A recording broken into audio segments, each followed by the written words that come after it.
All right, we are glad that you're still watching KBC Channel 1.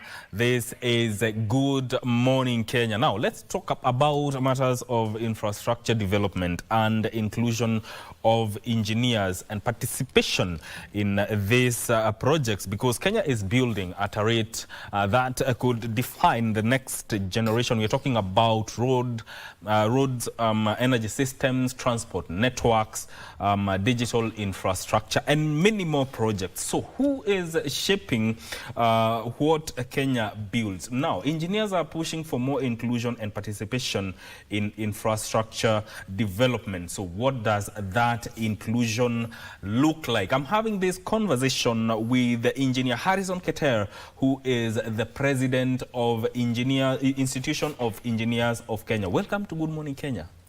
Thank you, Mike. And congratulations on your session to the president of IEK. Asante sana. Karibu sana. Yes. Now, let's start from the top. Now, yes.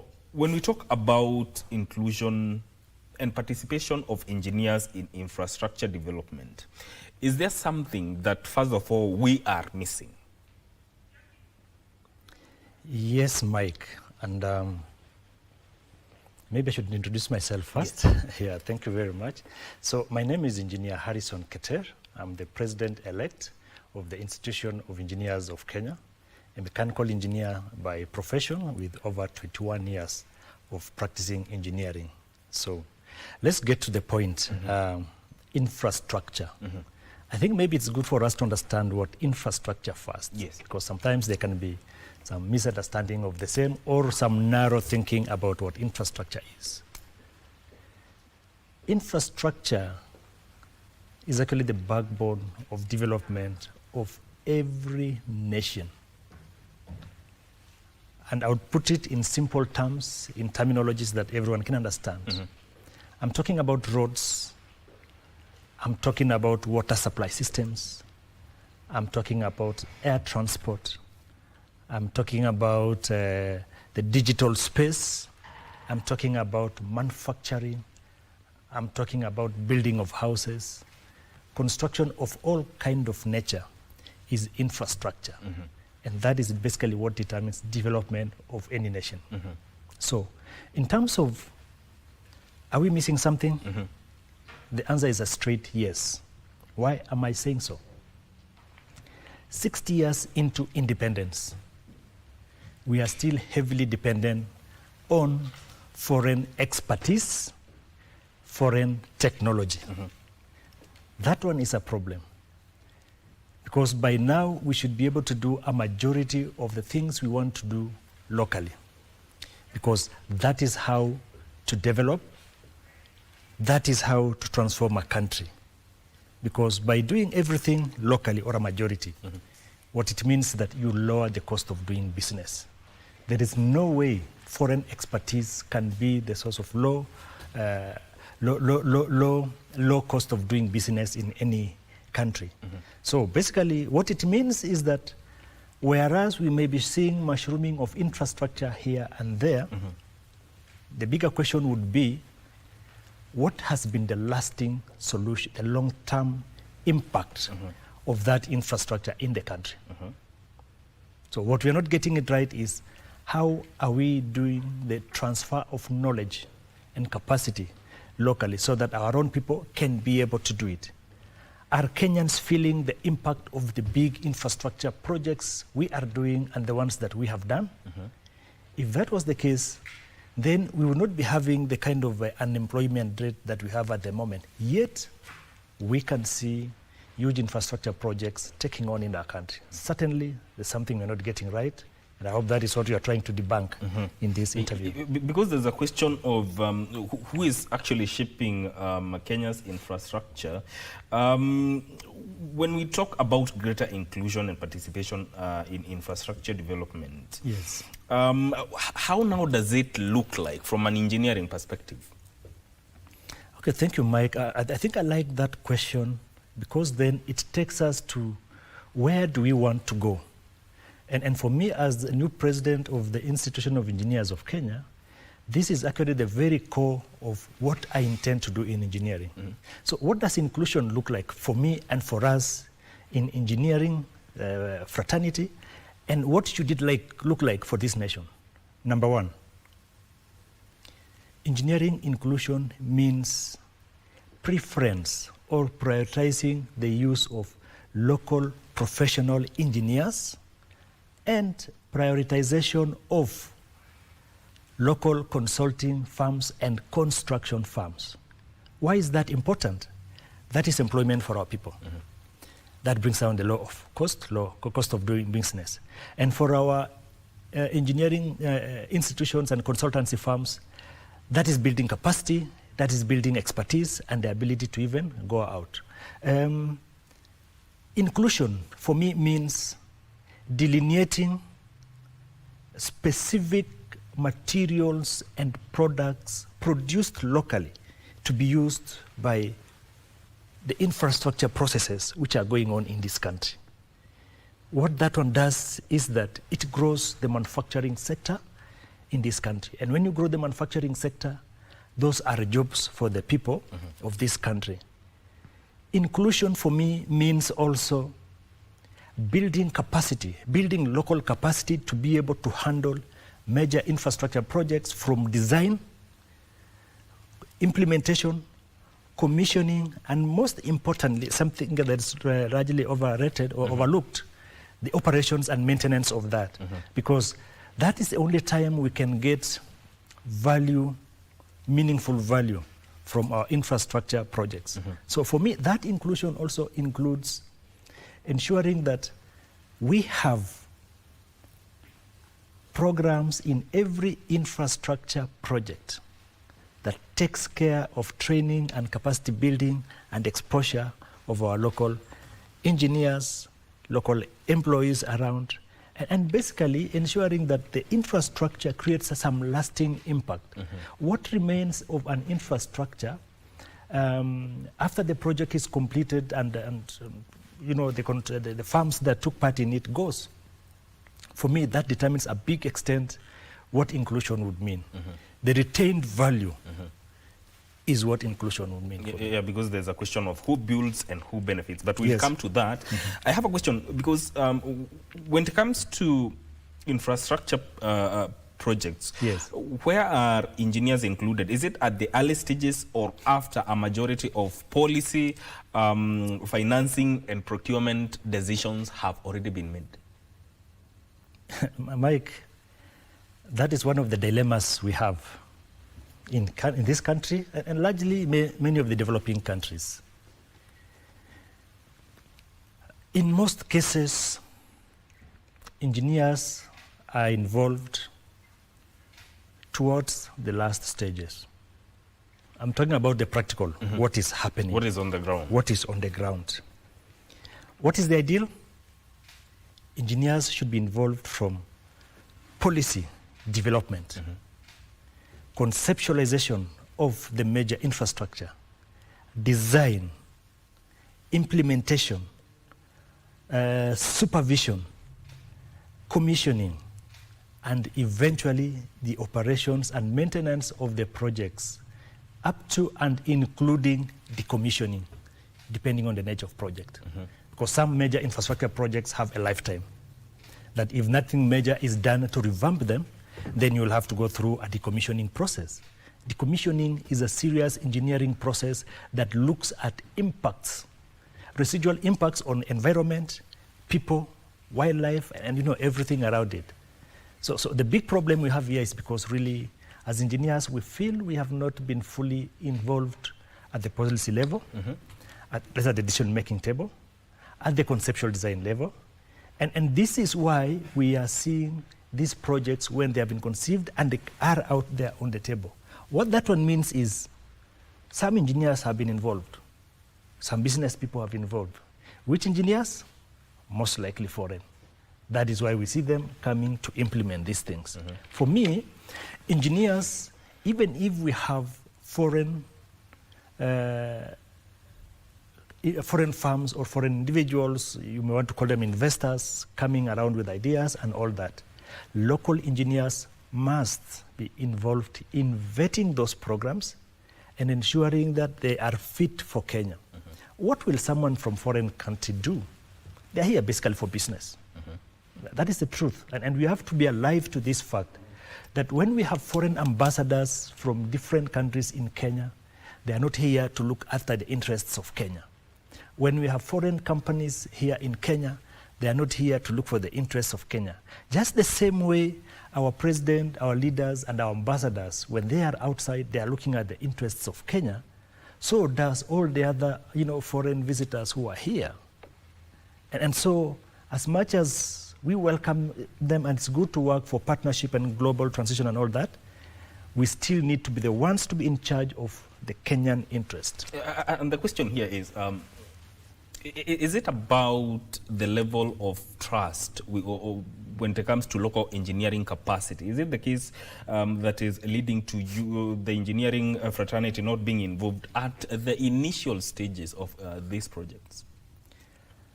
There are two sides to this.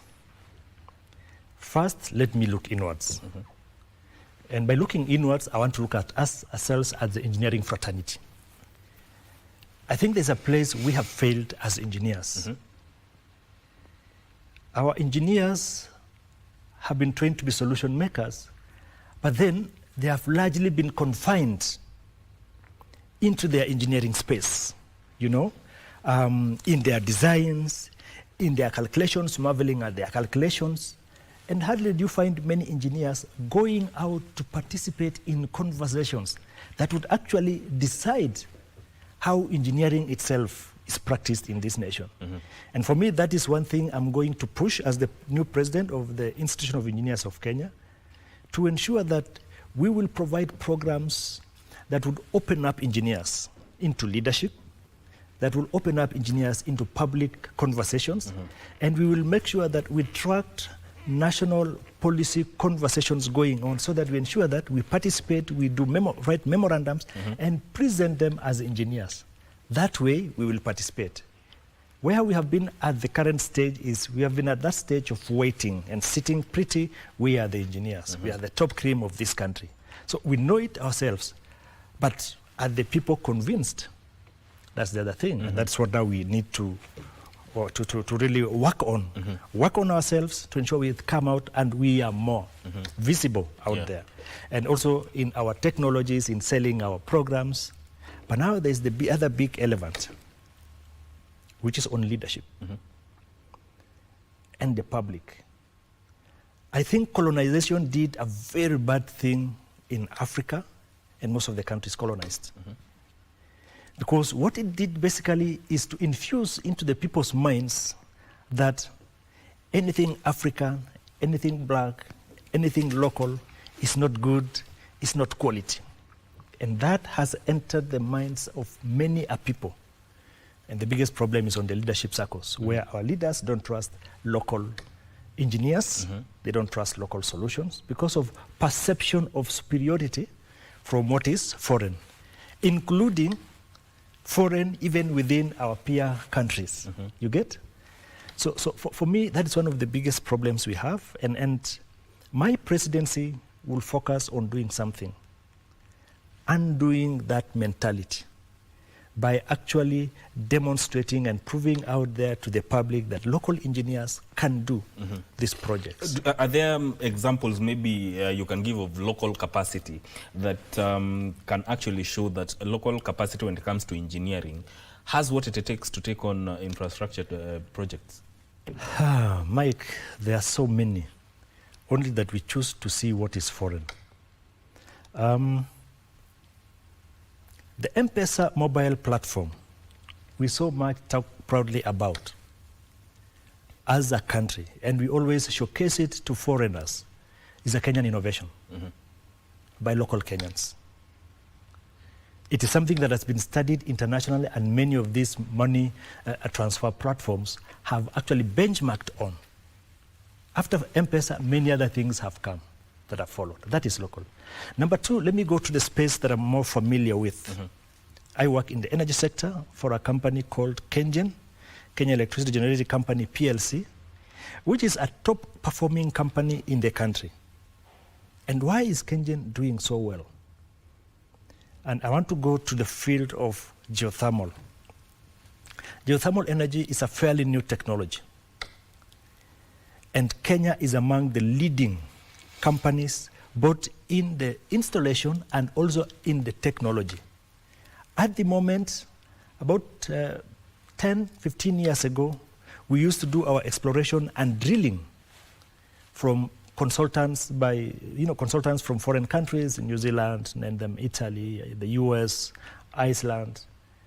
But as we speak right now, all consultancies, exploration, drilling, power plant construction, and operations and maintenance is done by local engineers. And you will agree with me that in the 90s up to early 2000s, power rationing was a big problem in Kenya. Yeah. Currently, that is not. Why? Because now we are in charge of our programs. We have been able to provide more power, and we are doing at a low cost because we are using local employers, local labor force. If you have to bring expatriates, their rates are very expensive, and basically because of their purchasing power outside in their homes.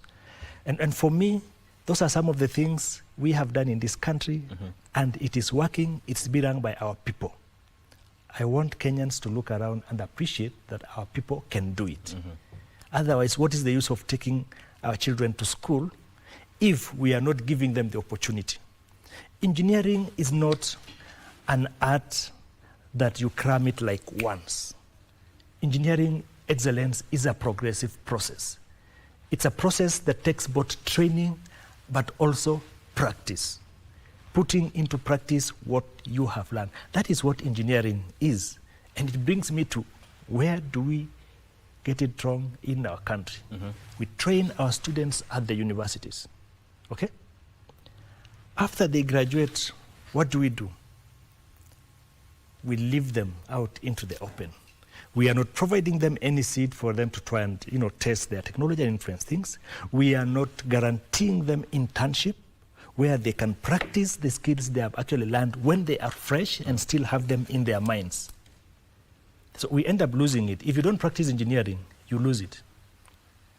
Otherwise, engineering is gained through experience by working and practicing. And within the engineering fraternity, or even within IEK, are there mechanisms that feed to the national technical expertise directly to the national infrastructure policy? Is there a mechanism like that? Yes. IEK has the vision of empowering engineers and engineering, and also transforming the nation. In its structure, we have committees that actually address specific issues in various sectors.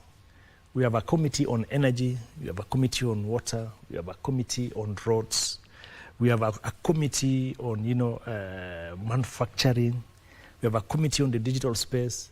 And this is a group of professionals who are trained and are experts in those areas and have the ability and capacity to contribute to shaping policy, managing projects in the specific areas.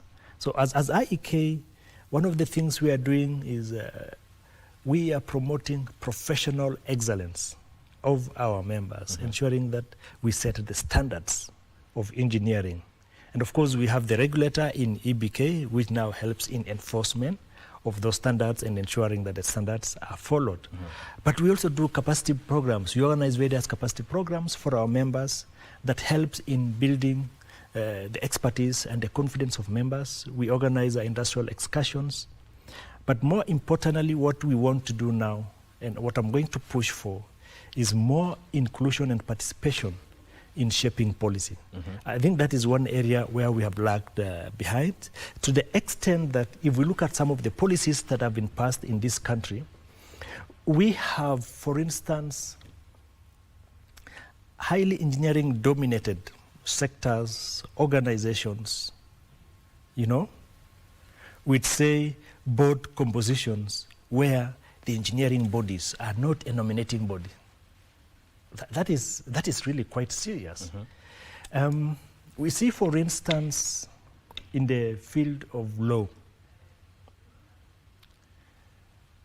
to be a judge or the president of law society, not law society, or even the jurists, you have to be a lawyer. But when it comes to main engineering infrastructure, we have seen all kinds and manner of professionals holding top leadership in those positions.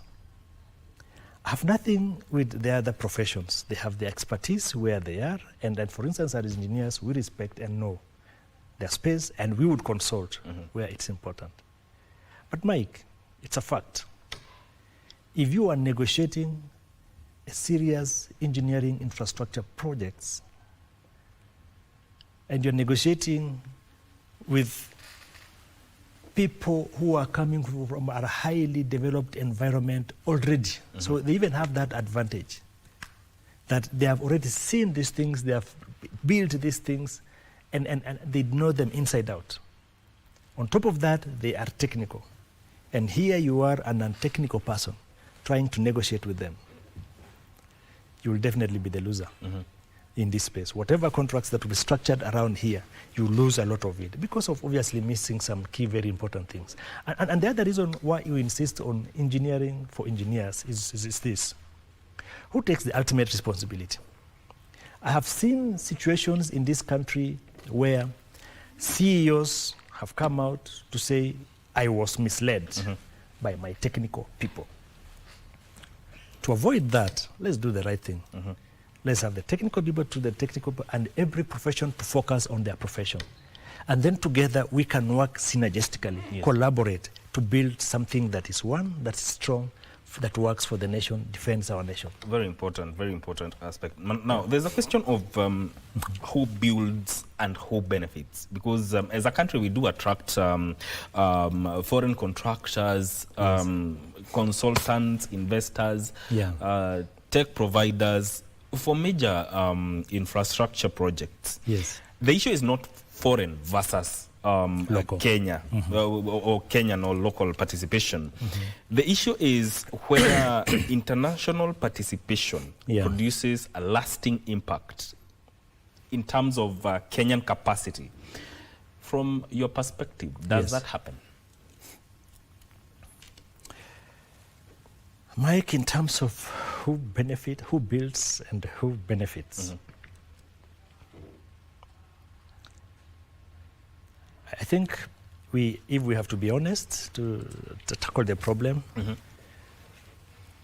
a majority of the major infrastructure in this country are built by foreign or international organizations. The major beneficiaries again end up being those organizations and their countries because of how we have structured the programs. Number one, the profits arising from those infrastructure projects will be repatriated back to the countries of the foreign nationals. What we are also seeing is more of those foreign nationals importing literally almost everything. Even labor. Even labor. That means we are creating jobs in those other countries. I've always said that if a country imports labor, and the majority of it, what it is doing in exchange is exporting jobs across. You import labor, you export jobs. Now, in terms of benefiting locally, all infrastructure have a benefit to the countries, to the places where they are built. And so for me, I support the idea of development of critical infrastructure. And for us engineers, we support all that. We actually expect to benefit more as engineers in these infrastructure projects. If I'm to enumerate the benefits of the infrastructure projects locally, it is quite clear. Jobs for engineers and other professionals, because anywhere where there's engineering, all other professionals are. For instance, there are contracts, it means there are lawyers there. Okay? Finances are being moved from one place to the other, accountants have jobs there. There is sourcing of materials here and there, procurement experts are there. We have to speak about what we are doing. Communication experts come into play. And literally name it, hospitality industry, where there is an infrastructure project, and you can name all of them. We have seen mushrooming up of towns and centers. Businesses have actually improved transport sector.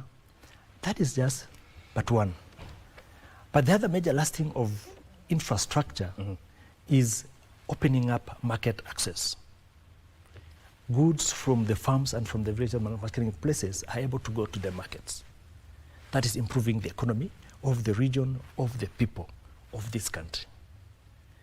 Infrastructure also has a way, and it should improve local capacity. And this is where I'm really very passionate about. And what I'm pleading to the nation and to the people of this country, that let us allow and give space our local engineers to participate in infrastructure development. Yes. Infrastructure development should lead into stronger consulting firms and construction companies in the country, because they gain the experience of participating in these infrastructure projects. But when we don't give them that opportunity, we lose all those benefits and just get something very simple and very small. Yeah. And that is why we talk about being intentional in delineating and saying, this kind of jobs, engineers, this kind of jobs, can we see whether we have our local expertise around? If not, then we allow the contractor to bring in the foreign experts. And even when the foreign experts come in, we need to have a deliberate effort and program that can be as evaluated and tracked to show that capacity building or local or transfer of knowledge to the local engineers and people is actually actively being done. And when you look at this inclusion that you're talking about, is the problem simply lack of opportunity, or just do some Kenyan engineering firms also need to build the required competence to handle major international related projects? Okay, Mike, I like that question because it really touches on the nerve of why and what we should do.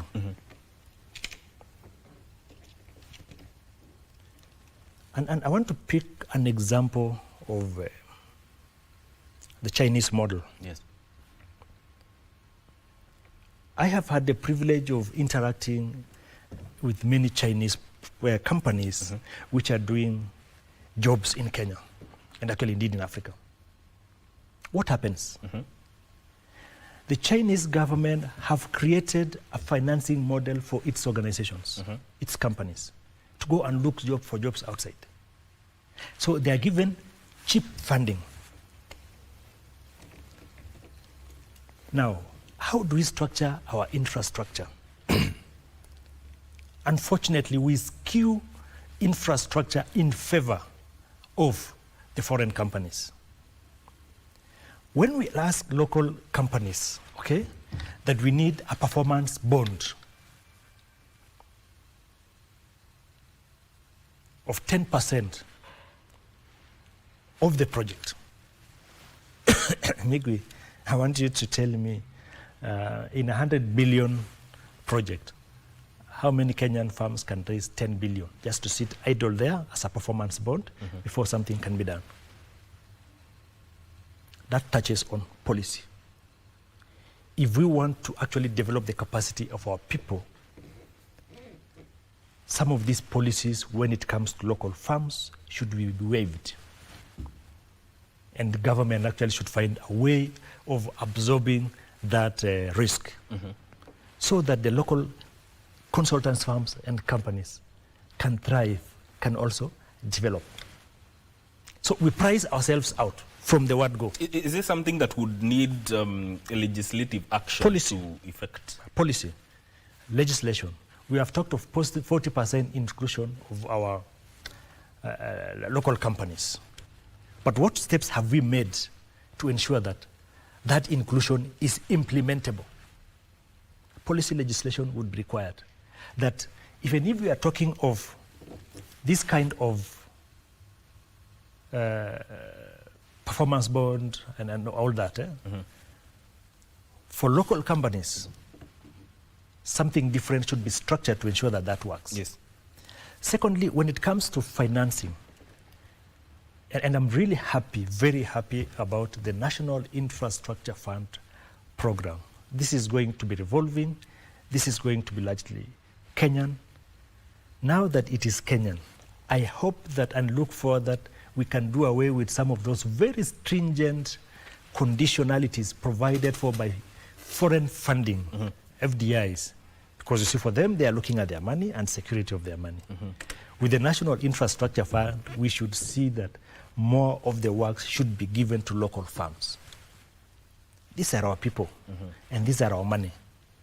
So that legislative aspect is required for deliberate development of our people. Talking also of whether our people have the capacity. I've already demonstrated to you that our local people can do these things. Yes. We have foreign guys swarming Olkaria geothermal space every now and then, coming to see what we are doing in this. How are we doing it? To be honest with you, and many of them have confided in me because I've been in geothermal for 8 years working as the assistant operations manager. Foreign guys would come and, after going round, at the end of it all, they'll be so impressed and tell you, I have to be honest with you, I didn't think that all this is being manned by Kenyans.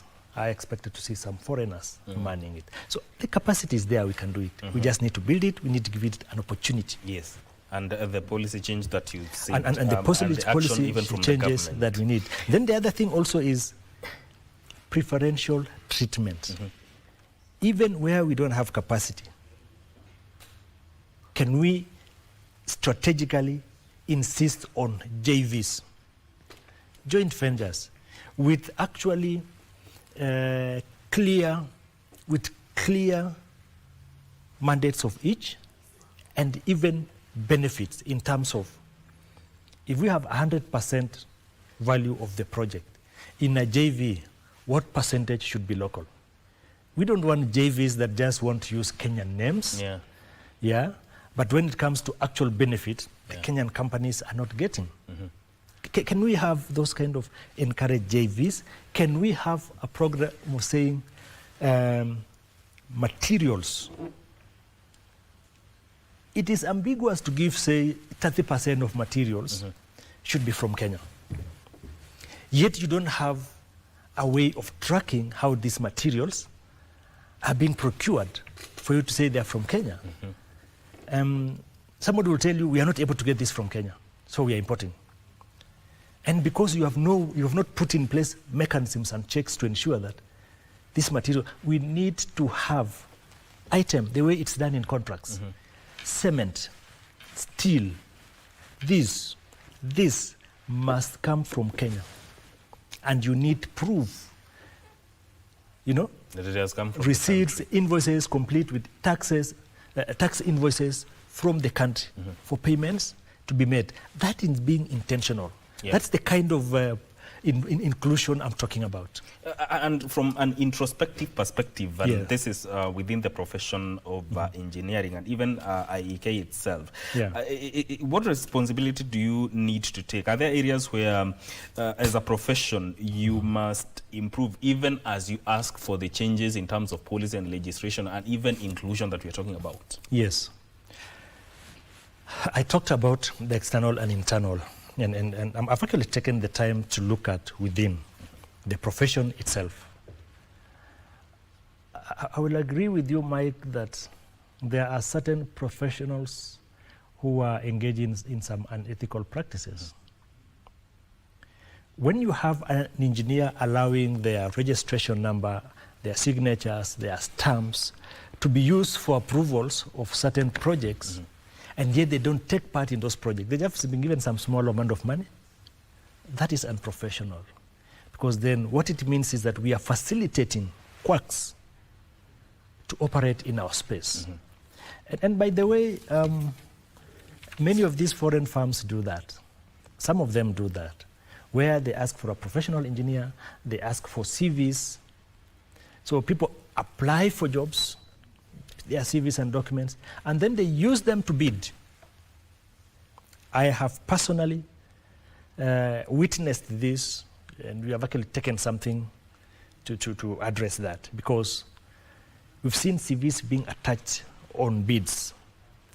When we make follow-ups and phone calls to those particular people, hey, you realize that they even don't know that that is happening. They just applied for a jobs one time, but those CVs will be used multiple times to bid for other jobs. So we need to find a way of curbing that. Yeah. And then also, in terms of professionalism, our engineers need to follow professionalism and stop shortcuts. Yes. I want to believe that there are some engineers who are taking shortcuts, and actually we take responsibility for some things. This is now where enforcements need to come out very strongly, and we're going to collaborate with EBK, to ensure, the regulator, to ensure that I think discipline must be involved in enforced. Yes. Where engineers are going wrong, watch our gongwe. Let everybody carry their cross. We cannot afford to have building collapsing around left, right, center. We cannot allow to have our roads getting damaged within a very short time. Yet we have engineers supervising these things. Yeah. The fact that there are few engineers who are doing things which are not right does not necessarily mean that therefore the whole fraternity should be banished. No.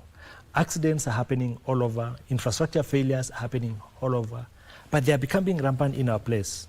If you look at it, it is easy to blame the engineer. But when, for instance, a contractor asks you to provide designs, you provide the designs. You are paid for the designs.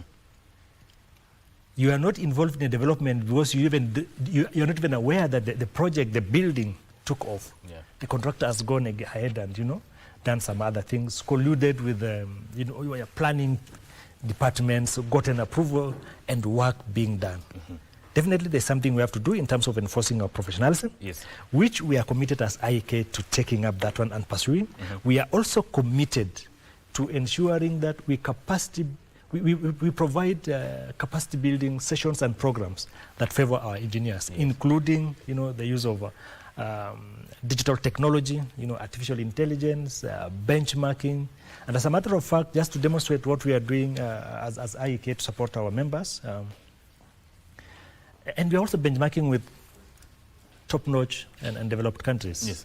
Next month, a team of engineers would be touring Singapore and Malaysia, because these are countries that have developed most recently.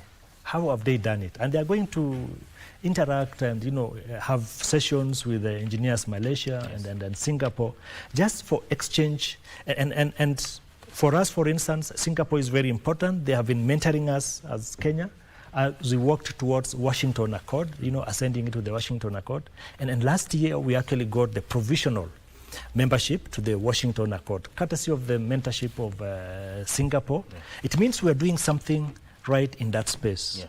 We're also going to have a forum where our engineers are going to be trained on mining, and we're having some interest from the Russians. They have invited some of our engineers to train on mining. We have a partnership with the Chinese Academy of Science and Technology.